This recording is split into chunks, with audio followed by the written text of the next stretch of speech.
ओम शांति बच्चों। आज हम आपको बाल राम कथा सुनाएंगे।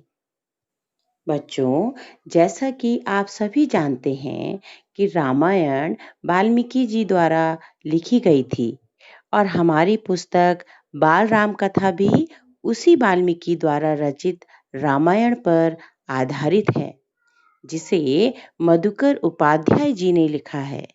और इस बाल राम कथा में राम के जन्म से लेकर लंका विजय तक की घटनाओं का सुंदर वर्णन किया गया है।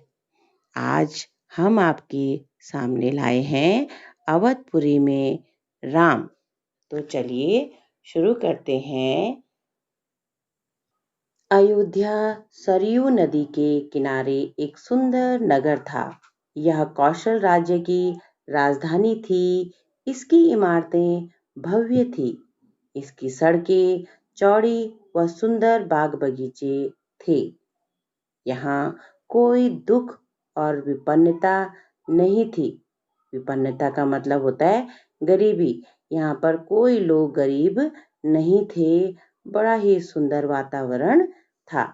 दशरथ यहाँ के राजा थे। ये महाराज रघु के उत्तराधिकारी थे। राजा दशरथ न्याय प्रिय, सदाचारी, मर्यादाओं का पालन करने वाले शासक थे।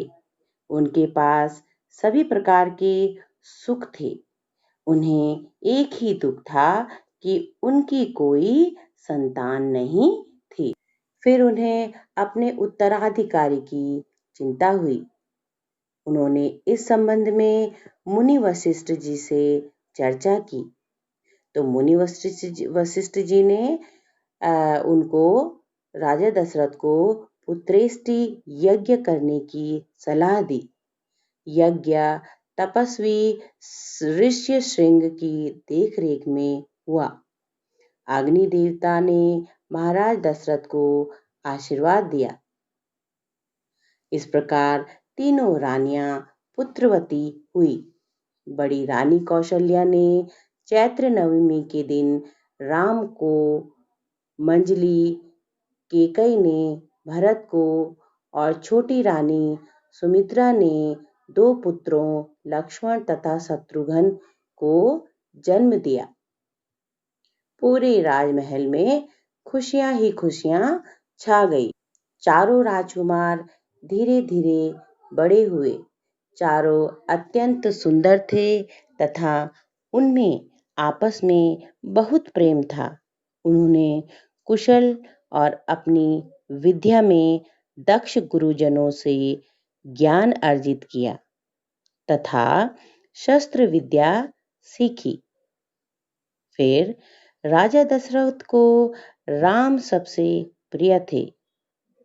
राम सबसे प्रिय क्यों थे? एक तो वो सबसे बड़े थे और उनके अंदर क्या क्या गुण थे देखिए।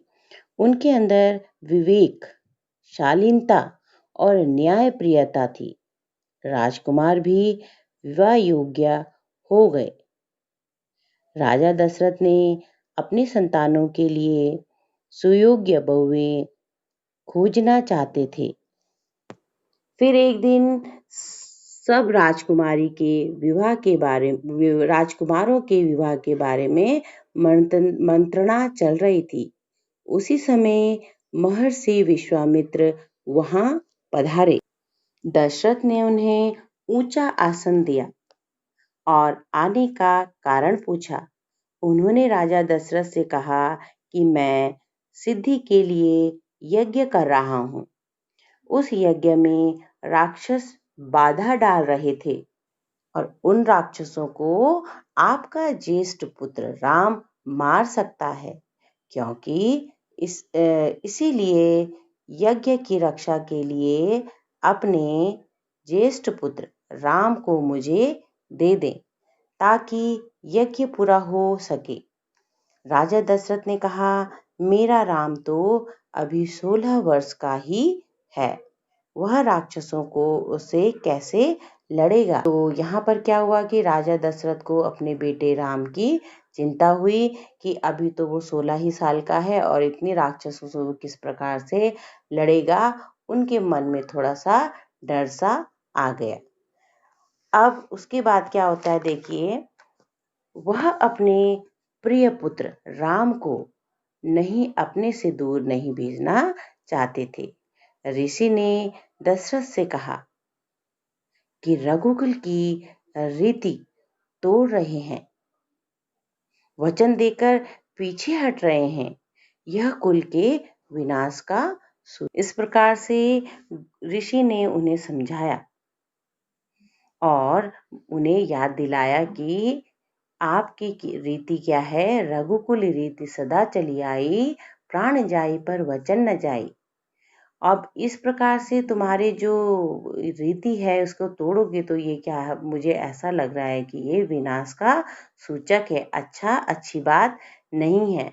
इस प्रकार आगे क्या होता है देखिए, ऐसा होता देख मुनि वशिष्ठ आगे आए।